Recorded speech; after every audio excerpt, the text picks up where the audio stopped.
Sir, संविधान निर्माण में बाबा साहेब भीमराव अंबेडकर जी की बड़ी ही अहम भूमिका रही है। बाबा साहेब भीमराव अंबेडकर जी की छवि को आप किस रूप में आज के युवाओं में देखते हैं और क्या संदेश उनके लिए आप प्रेषित करना चाहेंगे? देखिए, यदि मैं अपनी पर्सनल बात करूं तो जब भी मैं संविधान और जस्टिस जैसे शब्द सुनता हूं या पढ़ता हूं तो मेरे दिमाग में एक ही इमेज बन के आती है, वो है बाबा साहब की। वो इसलिए क्योंकि उनका एक बहुत बड़ा पॉजिटिव इन्फ्लुएंस हमारे संविधान के ऊपर, हमारे लोगों के ऊपर और हमारे देश के ऊपर रहा है। यदि मैं बाबा साहेब के जीवन की बात करूं तो उनका जीवन बहुत संघर्षों में बीता है और उनके जीवन में उनके साथ बहुत भेदभाव हुआ है।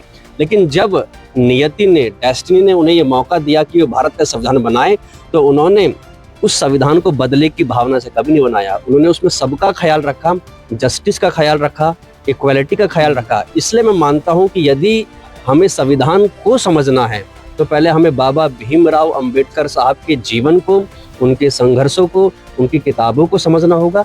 जब हम उनको समझ पाएंगे तब जाकर हम संविधान को समझने की कोशिश कर सकते हैं। इसलिए इन टर्म्स ऑफ संविधान और इन टर्म्स ऑफ लाइफ, क्योंकि हम जिस जिंदगी में जीते हैं, जिस लाइफ में जीते हैं, वहाँ संविधान का, रूल का, रेगुलेशन का एक बहुत बड़ा प्रभाव होता है।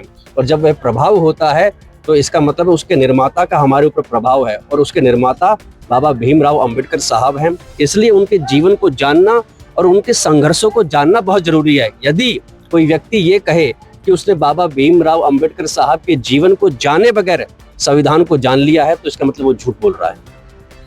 आज के इस खास मुलाकात में इतना ही। कैमरामैन मयंक सांडिले के साथ में शिवम प्रसाद। जुड़े रहिए हमारे साथ नव अवधारणा न्यूज पर।